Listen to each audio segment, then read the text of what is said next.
peninsular y hoy tengo una gran noticia porque vamos a hablar de una obra, bueno, maestra, impresionante, que os va a encantar y además que no se me ocurre, sinceramente, otro mejor plan que hoy día 2 de mayo de hablar de la obra del 3 de mayo de Goya. Yo, hoy estamos aquí con Samuel, que nos viene a acompañarnos. Hola Ana. La verdad es que estoy súper contento de estar aquí. Te lo digo de verdad, ¿sabes? O sea, honestamente de corazón. Como que me hace mucha ilusión eh, este tipo de live, porque nunca he hecho algo así. Así que, Yo estoy muy contenta por eso, porque además es una obra que me encanta. Es decir, tuve un profesor en la facultad, estuvimos, para que os hagáis una idea, la asignatura era arte contemporáneo, y estuvimos 3 meses con esta obra. Y vais a decir, qué exageración, no, porque me enseñó muy bien cómo de verdad entrar en una obra de arte. Es decir, que desde la obra partes a todo lo demás, no necesitas más. Y bueno, evidentemente aquí en una horita, pero una obra muy, muy bonita que de verdad que recomiendo a todos que si os gusta el arte os quedéis, que va a merecer la pena. Bueno, primero me gusta siempre hacer un pequeño contexto, ¿vale? Para la gente que a lo mejor no conoce tanto la obra o que no sabe muy bien qué era el 2 de mayo o el 3 de mayo de Madrid. ujú. Y ya a partir de ahí empezamos a compartir impresiones, ¿vale? Estoy viendo que Vale. está aquí Sergio, Dani, Astrófilo y Mónica. Y mi Manón se acaba de meter cualquier cosilla, podéis ir escribiendo, ¿vale? Bueno, pasamos a compartir la pantalla, a ver una de las mayores obras maestras del arte universal, sin ninguna duda. Vale. Este es la obra Los fusilamientos del 3 de mayo de Goya. Vale, entonces es una obra que se hace ya en 1812. Está representando el momento del alzamiento del pueblo español contra los franceses en 1808. ¿Qué es lo que ocurre, más o menos? En este momento en España tuvimos probablemente a los dos peores reyes que hemos tenido en España nunca, que nunca se sabe, esperamos que nunca lleguen a superarlos, pero vamos, fueron los peores, Carlos IV y Fernando VII. Entonces, no se le ocurrió otra cosa mejor, a esto, sobre todo a Carlos IV en este caso, que era el que gobernaba, que decirle a Napoleón, oye Napoleón, yo como soy muy bueno, yo te dejo pasar con todas mis tropas por España, yo no te pongo ningún impedimento, le digo a todo el ejército que no tiene derecho, eh, que no puede hacer nada para parar vuestras tropas, y así os dejo que vayáis a vosotros contra Portugal. Es decir, no se le ocurre otra cosa. Claro, ¿qué hizo el gobierno, bueno, qué hizo el ejército francés? Pues evidentemente el ejército francés, en cuanto pasó la frontera española, empezaron a invadir España. Y entonces ahí se crea un conflicto gordo, porque están, por un lado, los que... a ver, se crea un conflicto gordo, porque claro, por un lado, el propio ejército español no puede ir contra los franceses porque no tienen orden. Esto ahora Samuel sabe mucho más que yo de esto, ¿no? De la jerarquía militar. Es decir, te están diciendo, oye, que aquí no puedes hacer nada. Pero por el otro, el pueblo español está diciendo, vamos a ver, que son franceses. Es decir, ¿cómo nos vamos a dejar entrar? Que están acabando con nuestro rey, eso no puede ser, ¿no? Y ¿cómo se dice? El punto final, la gota que colma el vaso, es el 2 de mayo, cuando en el Palacio Real se llevan al infante Francisco de Paula. Y en ese momento se alzan todo el pueblo español, todo el pueblo madrileño contra el ejército de Napoleón. Solo como curiosidad, solamente hubo dos generales que sí se alzaron, sí se unieron al pueblo, que fue Daoiz y Velarde. Son los dos únicos. Bueno, los que más constancia se tiene. Todos los demás fue solo el pueblo español contra la invasión francesa. ¿Y qué es el 3 de mayo? ¿Qué es lo que estamos viendo aquí de la hora de Goya? Es que entre la noche del 2 de mayo y el 3 de mayo hubo muchos fusilamientos. Y eso es lo que estamos viendo en esta maravillosa e impresionante obra de Goya que crea un arte, un antes y un después en el arte universal. Más o menos eso es. Muy bien. Te digo, hay momentos que se me han puesto los pelos de punta. A mí me encanta te lo juro, porque este periodo de la historia es muy, muy significativo para España y a mí me flipa. O sea que, Sí. Una Un historia... apunte, un apunte que me encanta de lo que acabas de decir, de cuando el ejército francés va a coger al último infante que queda y se lo va a llevar a Francia, que se supone, dice la leyenda, que el grito que levantó a la gente fue uno que dijo, ¡que nos lo llevan! Y la gente se lanzó contra los franceses a desarmarlo bueno, sí. O sea, que es muy, muy español eso, en verdad. Que la revolución haya empezado con un que nos lo lleva. Sí, sí, sí. No, sí. Todo esto tiene mucho, también lo digo después, que hoy día lo podemos entender mejor, tiene mucho de fútbol, tiene muchísimo. Ahora que viene el Mundial, es que tiene mucho de eso, ¿no? Es decir, no de, yo qué sé, en fin, de crear esa piña, de esa unión, de Sí. esos cánticos, de eso. Tiene mucho. Pasa que antes era un poquito más bruto y lo hacían de otra manera. Pero sí, sí. Y ya está. Yo creo que más o menos a partir de aquí ya empezamos. Vamos. Aquí lo que explico yo, ¿quieres tú o sigo? No, por favor, tú eres la experta. No, aquí hablamos todo. Básicamente, entonces, lo que nos está representando Goya es el momento de los fusilamientos, ¿vale? Los fusilamientos del 3 de mayo se llama. Tenemos, se ve fácilmente, tenemos aquí el pueblo español, como veis, personas normales del pueblo. Y luego está el ejército francés. Goya se ve la diferencia entre el orden de lo que es un ejército, de lo que es una jerarquía, frente al caos de un grupo de personas de un pueblo que se están uniendo para intentar luchar, ¿no? Como digo, de técnica, es que tampoco me quiero, pero bueno, más o menos de tipo de técnica y demás, ¿por qué lo hace tan especial? Porque crea movimiento. Es como antes no había televisión, ni había cine, ni había, ¿no? Entonces consigue Goya crear como un movimiento. Es decir, es de las primeras veces, ¿veis que son manchas? Ujú. Claro, nosotros ahora ya estamos acostumbrados, hemos visto a Van Gogh, hemos visto a Monet, hemos visto, pero no era en la época, no era en absoluto normal. Entonces, fue de las primeras veces que, yo creo que, según mi profesor de historia contemporánea, fue la primera vez que empezó a partirse la pincelada, ¿vale? Que son pinceladas muy rápidas y no son lineales, son manchas. Entonces, por eso dicen que hay un antes y un después en el arte universal. ¿Vale?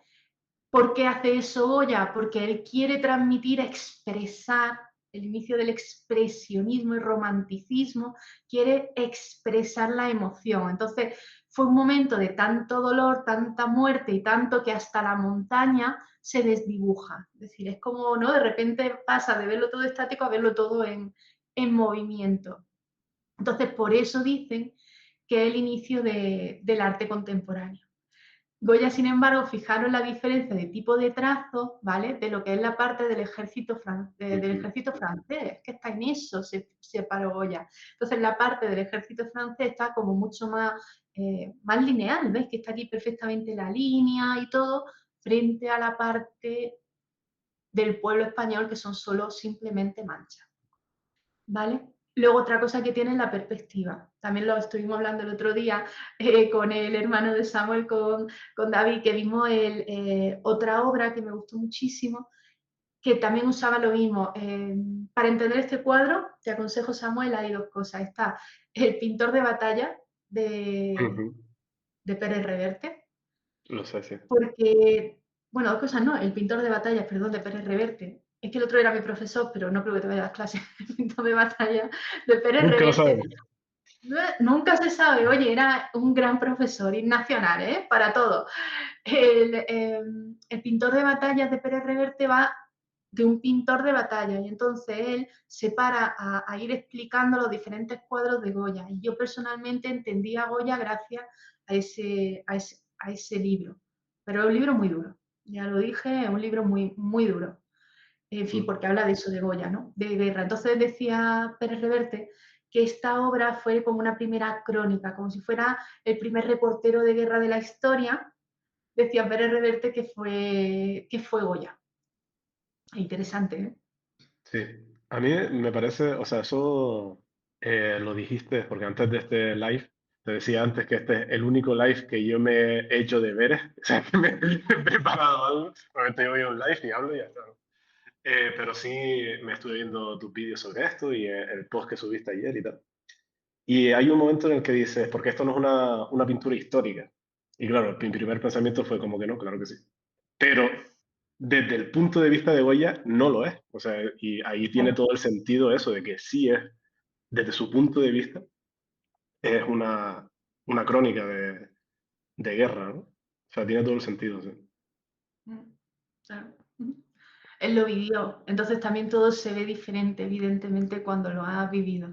Ujú. Pérez Reverte, en ese libro, El pintor de batalla, justamente hace eso, como él ha vivido también lo que son las guerras y demás, por eso tiene tanto el propio protagonista de la obra, del libro, es justo eso también, es decir, que es lo que hace es recordar las batallas. Entonces, Claro, es diferente. Y Pérez Reverte lo que ve aquí, en lo que hace en ese libro, es una extrapolación a otras situaciones que él ha vivido en la guerra. Es que no es igual, evidentemente. claro. Sí, es una extrapolación en tiempo, pero es lo mismo. O sea, Reverte tuvo que ver cosas así constantemente. No sé, estuvo de reportero de guerra como 15 años, 20 años, una cosa así. Mm, Imagínate. mm. Bueno, a ver, ¿qué te gusta a ti de la obra? Dinos. Pues primero me gusta mucho lo que dijiste de el orden contra el caos, porque y en muchos aspectos también era así históricamente. O sea, Francia ahora mismo, y en este cuadro está representada con esa fila de fusilamiento perfectamente ordenada, mientras enfrente hay un caos de los fusilados, ¿no? O sea, eso me parece súper interesante y algo que eh, o sea, te voy a explicar cómo fue mi proceso al ver este cuadro. Este cuadro, evidentemente, lo conocía ya. Y después, digo, antes de ver todo el material que tiene Ana sobre el cuadro, voy a hacer mi acercamiento al cuadro para no estar como viciado, ¿no? ¿Cómo debe de ser? Y me di cuenta de algo que tú mencionas, que es lo de presente, pasado, futuro, ¿no? Por ejemplo. Pero yo lo vi al revés. O sea, tú comentas que el futuro es esa gente que está esperando para ser fusilada, ¿no? El presente es este grupo con las manos abiertas y el pasado son los muertos. Yo lo veo al revés. Yo creo que el futuro es la muerte, ¿no? Porque hay como un proceso, si te fijas en las caras de los que están esperando allí, como que todos están aterrorizados, ¿no? No hay nadie que tenga ni una pizca de valor ni nada. Como que el valor aparece en el presente, ¿no? En ese grupo central y aparece Mm. en forma de ira, esa ira que está en el rostro este que está como medio así, ¿no?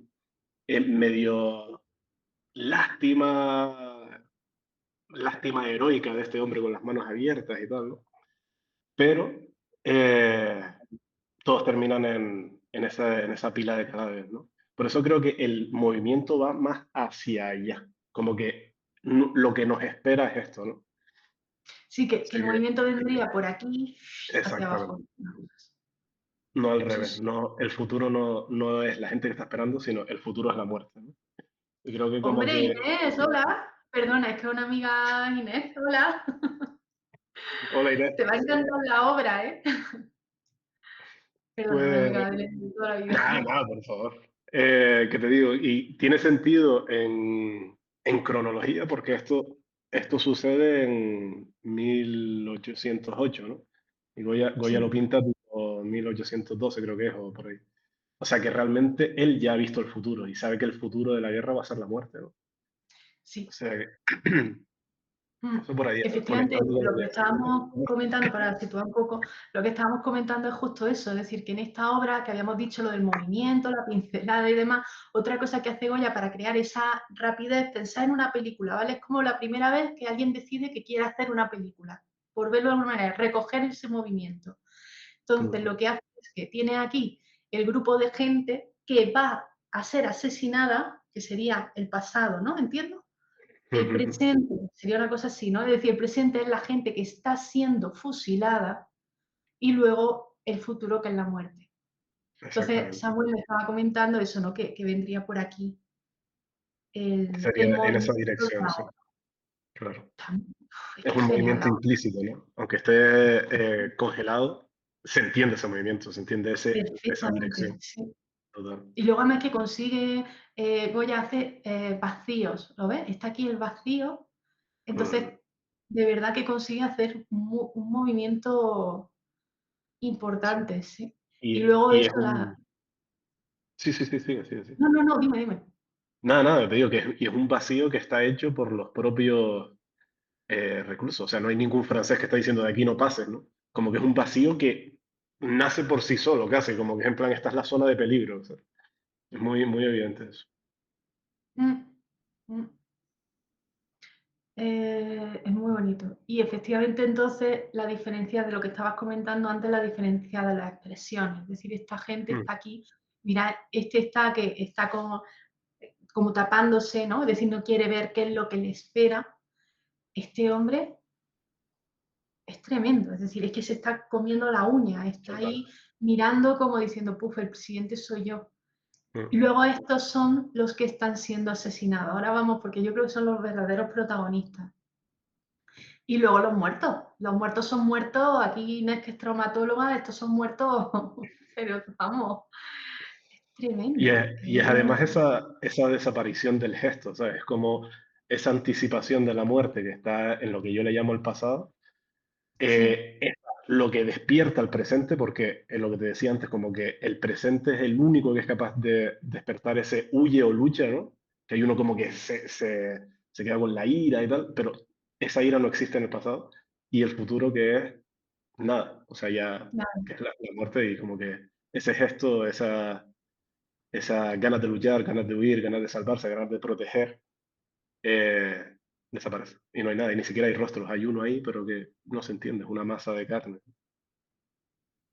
mm, totalmente. Y ya digo, todo esto era muy moderno porque no era habitual. Mira esta perspectiva, lo veis, Ya, estamos viendo al hombre, es todo como eso, muy buscando mucho, es realista, pero no es tan realista, es decir, está buscando mucho el efecto, está buscando la emoción.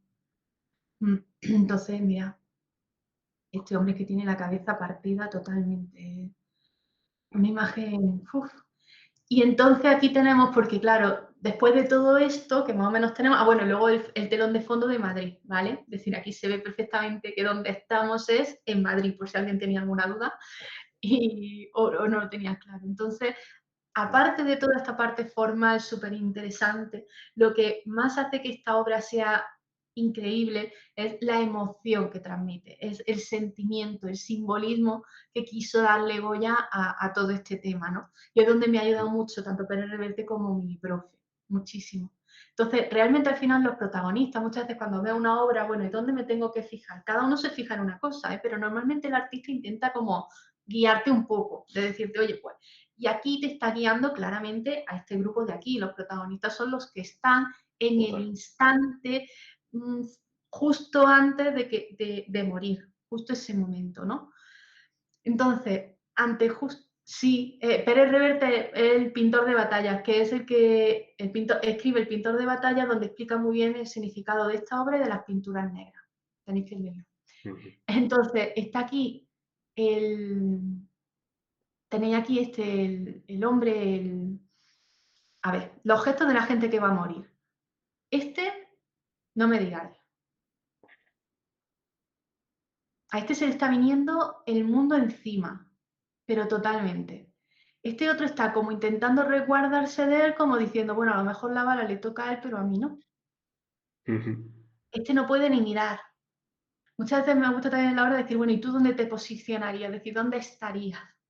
¿Qué harías tú? El fraile, que tiene muchísimo significado, porque ahora vamos a hablarlo, porque todo esto es que Goya nos está mostrando su propia emoción ante esta situación, ¿vale? Y Goya en este momento tiene el corazón partido, como la canción de Alejandro Sanz, pero de verdad, es decir, en este momento Goya se le ha caído todos sus mitos, todo se le ha venido abajo y por eso es tan impactante la obra, ¿no? Entonces el fraile, que también tiene su significado, y luego el protagonista que es él, ¿vale? Que va con la camisa blanca y fijaros los detalles, aquí tiene los Ujú. estigmas. Los estigmas son cuando crucificaron a Jesús, los clavos quedaron como unas señales, entonces se le llaman estigmas.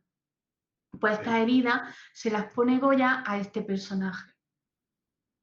Ujú. como símbolo de mártir. Es decir, está equiparando, que esto también es muy moderno, es decir, está equiparando una persona individual, ni siquiera anónima, ni siquiera individual, una persona anónima que no es santa, ni tiene que ver con la religión, ni nada de eso, al nivel de Jesucristo, a nivel de una persona santa, ¿vale? Y también, bueno, antes de el fraile, que es una de las cosas que me gustaba mucho, ¿no? Cómo el fraile está mirando las manos, ¿lo veis? Es muy bonito esta escena también, esta imagen. Es el Ujú. único, es decir, todos están pensando en ellos mismos, menos, es verdad, es el que está con las manos abiertas, pero el fraile no está mirando a él está rezando por la persona que ha caído, por la persona que ha muerto. Esa, ese es bonito también. A ver, Que dime. en relación a lo que estás diciendo de esa asimilación a Jesucristo, ¿no? De salvar a la humanidad. Al final Jesucristo, según la narrativa cristiana, viene para eso, ¿no? Para salvar al mundo. Si haz un poco deslízate un poco hacia atrás, hacia ¿Hacia atrás? detrás de Hacia ellos, ¿no? atrás. Ahí. Esas sombras, a mí lo que más me llama la atención son esas sombras que están detrás. Detrás del Sí, tipo que se tapa la sí, cara. sí, es Porque verdad. yo lo que veo ahí, y a lo mejor es una alucinación mía, es que es una mujer. O sea, es una mujer y Sí, delante a lo mejor otra, y ya eso es, doble alucinación, que tiene como un bebé, ¿no? Una cosa así. sí, sí, sí, es verdad. Y lo que me llama es que eso sea otra alegoría de lo que podría ser España, ¿no? Como que ese Jesucristo viene a salvar la patria y esa es una alegoría de lo que es la patria, es esa España, mm, Del y pueblo también anónimo. evidentemente también el pueblo anónimo, que al final España y cualquier país es su pueblo, ¿no? Y es como todas esas personas que se interponen y separan como para separan entre los franceses y lo otro, ¿no? Y además, volvemos a lo mismo, Goya sabe lo que pasa después. Goya sabe que hay más de la mitad de la fuerza de España en la guerra de independencia, va a venir de gente que se cogió un sacho y se fue a partirle la cabeza a un francés, que está Juan el Empecinado y toda esta gente, ¿no? Son grandes héroes de la resistencia española. Así que para mí tiene todo el sentido, ¿sabes? De eso de que conectas con Jesucristo, de que viene a salvar y se están interponiendo literalmente ahí con los franceses. Mm, es verdad. Nunca me había fijado, ¿no? ¿Ves? En esta sombra. Y es verdad que parece una mujer con un niño, efectivamente. Además, Ujú, incluso viendo es como una especie sí, como que la sombra de este señor llega como a guardar o ujú. intentar a la mujer que hay. Y es Sí, ese grupo es ahí verdad. y por eso tendría sentido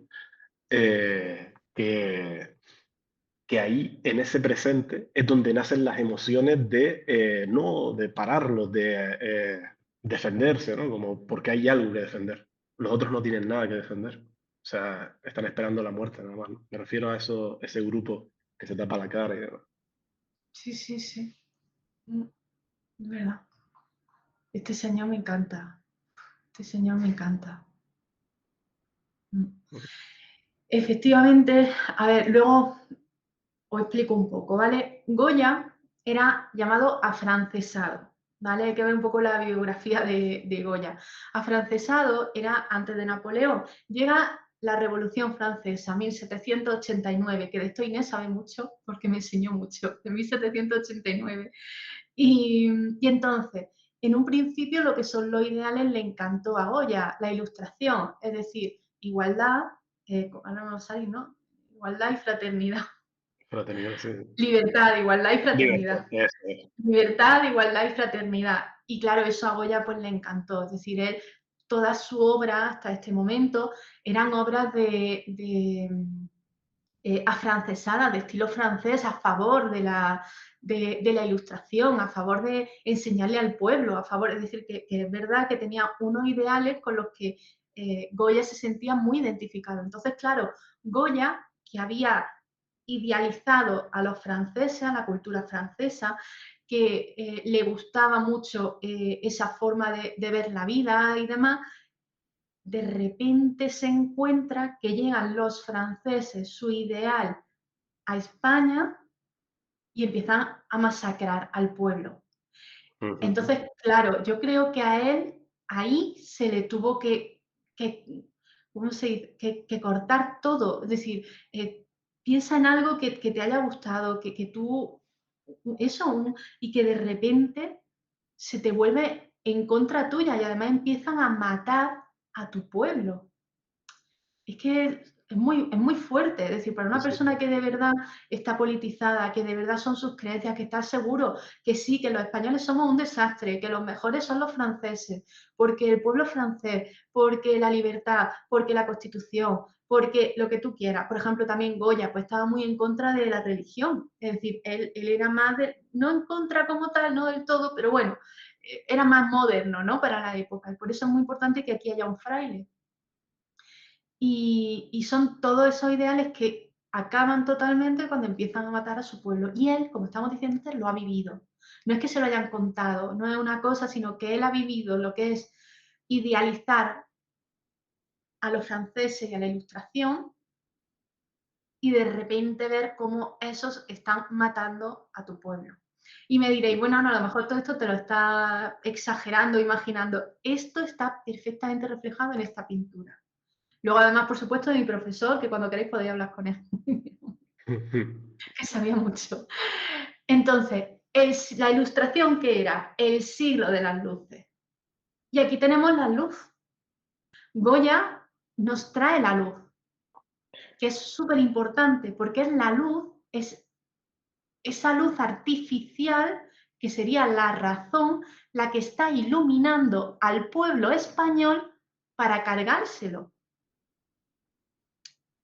Ujú. Es decir, es sus ideales por los que él ha luchado se están usando para matar a su pueblo, a su amigo, a sus compañeros, porque es verdad que a lo mejor hablamos de pueblo español y esto parece la nación española, no, esto es el vecino que vivía al lado de Goya, este era su portero, este de aquí. Es decir, son su familia, son sus amigos, ¿no? Entonces, eso es lo que representa esta luz de aquí, que es tan importante, que si os dais cuenta es el foco, es otra cosa impresionante de esta pintura. ¿Veis cómo perfectamente está la luz perfectamente estudiada para que sea real? No está exagerada. Muchas veces la obra, bueno, excepto aquí la camiseta que ahora vamos. No, muchas veces las obras de arte, aunque tú la ves que parece que tiene el foco principal, pero después te engaña un poco, ¿sabes? Como, bueno, pero aquí hay un foquito, no se dan cuenta, o esto está un poquito más. Aquí está tal cual. Lo único que es verdad que resalta mucho más Goya es el blanco de la camisa del, del que van a matar, ¿no? Del protagonista, del Marte, ¿vale? Claro, por eso, es decir, si a Goya le ha, ¿cómo se dice? Ha decaído o le ha traumatizado lo que es la estructura jerárquica, ¿qué es lo que hace? Bueno, tenemos el pueblo. Es decir, al final es un poco, que me perdone el mundo quizás, pero se vuelve como un poco anarquista, más o menos. Es decir, él está diciendo que es más importante el valor, el sentimiento, la emoción del pueblo frente a la jerarquía, el no sé cuánto, la razón, porque esa es Ujú. otra. Uy, perdón, me estoy hablando un montón, que No, no, no, era que va, que va. Yo te tengo algo que decir sobre eso, pero termina tu punto, ¿verdad? sí, no, que básicamente que esto también no lo podemos llevar mucho hoy día, al siglo XXI. Al siglo XXI no, a lo que ha sido toda la vida de España en general.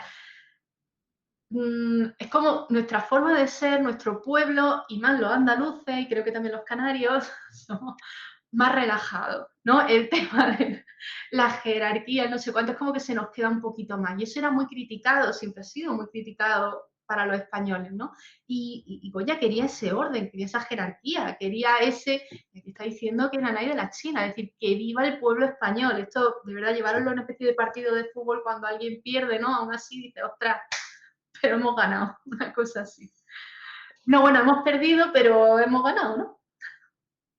Pues lo que te iba a decir de eso, que me parece súper interesante, lo de igualar o representar o encontrar a la ilustración en ese faro y como un mensaje de Goya a los propios afrancesados que seguían existiendo en 1812, de decirle, este es el siglo de las luces, ¿sabes? Como una demostración de lo que hemos admirado siempre, ¿no? Porque es el gran drama de los hombres generalmente hombres, pero hombres y mujeres liberales de aquella época, era eso, lo que acabas de decir, sabemos que el progreso es Francia, pero Francia nos está matando. O sea, es como, eh, ¿qué hago? ¿La patria o lo que creo que es bueno para nosotros? Pero sí veo lo que tú dices, un contraste de fuerzas en plan, ellos son el orden y es la ilustración, y nosotros, aún pese a todo este desorden, tenemos el valor para enfrentarnos en igualdad de posibilidades. Y no solo igualdad, Mm. sino, y digo lo de la igualdad porque y esto ya puede ser fumada mía, pero ese hombre brilla, o sea, ese hombre brilla tanto Sí, como la luz. Y gírate un poquito, ves que está súper iluminado, eso no hace falta mirarlo, sí, sí, pero sí. vete a la casaca del primer francés que se ve. Sí, Esa luz no debería estar ahí, y ahí hay una luz. exacto. Sí. O sea, esa luz tiene que estar viniendo de algún lado, porque todo es noche, excepto ese candil que hay ahí. Y es una demostración de Goya diciendo, ellos tienen la luz, nosotros tenemos la llama del valor, una cosa así, y podemos pelear contra ellos. Y creo que hay un juego de luces muy guay. También mencionaste el tema de la ciudad en sombras allí, ¿no? Porque pensándolo como ese corresponsal de guerra, entre comillas, ¿no? Es observador del presente de la guerra. Y siendo Madrid, mucha gente no tendría noticias del resto de España, ¿sabes? En plan, nos están fusilando, ¿qué está pasando en Granada? ¿Qué está pasando? Porque allí habían franceses también. Se habrán revelado ellos también, somos los únicos, ¿sabes? O sea, tenía que ser un momento muy oscuro, porque Francia tampoco Sí.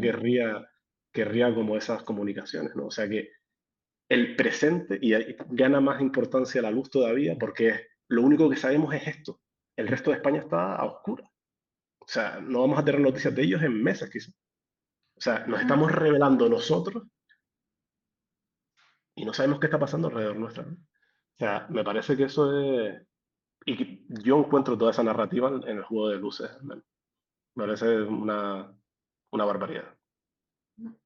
Tienes razón, tampoco lo había pensado nunca. Y es verdad que, claro, mm, es que tenían que sentirse en ese momento los locos, los madrileños locos que se enfrentaron, no sabían ni que estaba Carlos IV en Bayona al lado de Napoleón súper feliz de la vida, más o menos, porque madre mía. Fernando VII también. No sabían exacto cómo estaban en Andalucía, no sabían, ellos lo único que saben es que se están llevando al último, es decir, ya se ha ido Carlos IV, ya se ha ido el sucesor Fernando VII y se están llevando al infante Francisco de Paula. Ya no hay nada, es decir, ya si no están ellos, ya son los franceses. Y efectivamente, de una manera totalmente anárquica, más que anarquista, anárquica, se ponen a luchar, claro, y tendría que haber mucho miedo y mucho desconcierto, efectivamente. Sí, Mm. totalmente. Y Y luego, sin embargo, volviendo... sin embargo, los franceses sí sabían, porque estaba el ejército detrás, entonces ellos sí sabían qué hay que hacer, qué normas tienen que seguir, es decir, tenían una seguridad que los otros no lo tenían claro, fueron valientes y Totalmente. ya está, fueron valientes. Y bueno, y luego también el tema el tema del sacerdote, bueno, del fraile, también viene Ujú. por lo siguiente, porque también Goya había sido siempre también muy crítico con la Iglesia, como digo. Estamos hablando ya del inicio después de la Revolución Francesa, hay otros tipos de paradigma y demás, y él siempre había sido muy crítico con la Iglesia. Y aquí pone a un fraile, lo pone de bueno, pero no pone a un cardenal, un obispo, un papa, no, pone a un fraile de calle. Es como que en este momento Goya se para básicamente como, se vuelve como clasista, básicamente, es decir, es el pueblo español. Dentro de ese pueblo español hay frailes, hay sacerdotes, ahí está mi portero, como he dicho antes, la mujer con el niño, todo lo que representa el pueblo español. Entonces, es lo que él intenta exaltar, ¿no? Es decir, el pueblo, la gente frente a la jerarquía. Mm. Pues sí, total. Y Aquí sobre... hay un cuadro muy, ¿cómo Sí, se dice? hay Muy un- moderno, pero de verdad. Es decir, sí, Que te iba a decir sobre esa jerarquía, que algo que Sí. me fijé también, si te acercas a la cara de a cualquier francés, ¿Cuál de estos? francés, Ah, franceses. No se les ve. no, no se les ve la cara, pero se les ve el ojo guiñado. Y, o sea, eso puede ser Sí. que están guiñando el ojo para hacer puntería, pero realmente un tirador no hace eso. O Ah, sea, no debería hacerlo para poder ver a quien tienes a la izquierda. Si tú guiñas el ojo, estás viendo la mitad, y si se te cruza alguien, un francés, eh, te lo carga. O sea, normalmente un tirador nunca cierra un ojo para disparar. Pero vamos a pensar que, y te digo, sí, eso podría ser, y esto ya es fumada mía otra vez, pero que esos franceses realmente son soldados, no quieren probablemente fusilar a un pueblo entero. O sea, hay algo de no quiero mirar, quizás ahí, y puede ser. apoyando, apoyando ese de no quiero mirar, esos franceses están lastrados. O sea, tienen todos sus penachos puestos en la espalda. Un soldado no tiene por qué estar fusilando con todo tu equipaje a la espalda.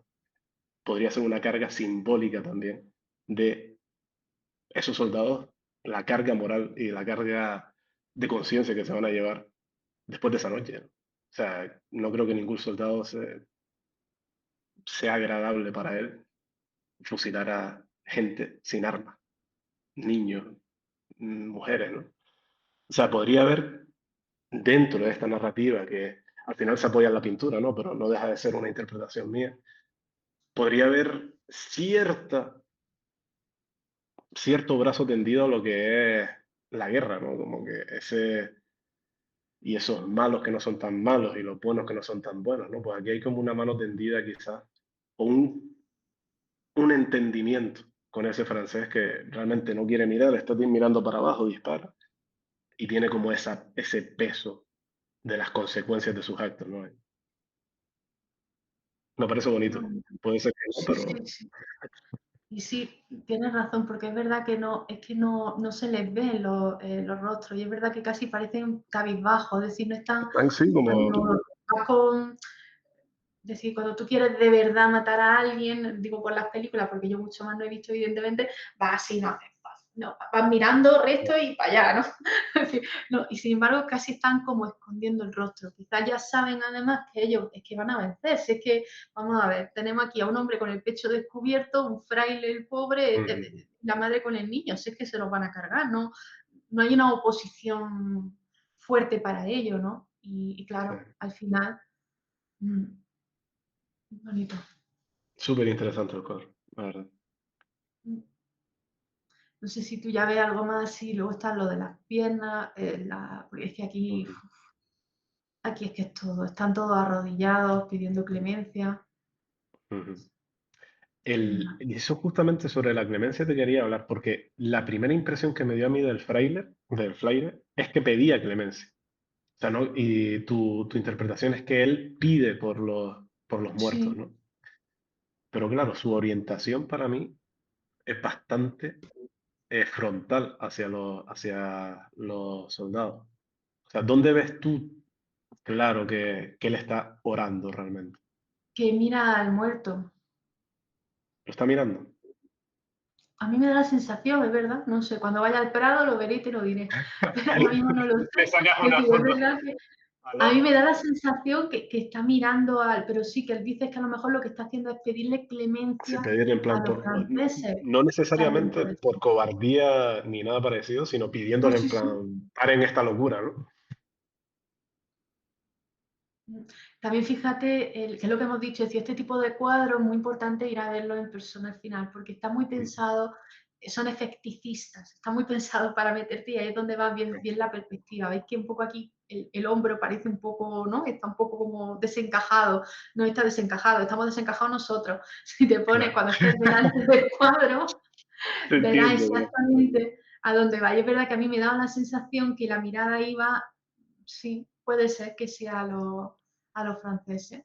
Te digo más que nada por la posición de los hombros. Hablando de eso de hombros desencajados, su hombro realmente está hacia, ¿no? Pero claro, igual también entra en juego todo lo que estabas diciendo antes del movimiento, ¿no? De esas pinceladas que confunden, ¿no? Y a lo mejor ahí no es ¿Sabes la vez que me necesariamente había dado como... sensación que estaba rezando por la persona que había fallecido? Pero es verdad, no sé, eso cuando lo vayamos a ver en persona ya sabes, si lo vas tú primero o yo, y después lo decimos. Le Oye, saco una cualquiera foto. de los que estáis ahí, quien tenga la posibilidad de ir al Museo del Prado, por favor, que lo vaya y nos saque de duda y nos digáis, mira, pues el fraile miraba al fallecido o no. Mm, pero sí, Está muy... Es que es una obra, y luego el silencio de la obra, ¿no? sí, Una máxima tensión. sí, que se estaría escuchando ahí, ¿no?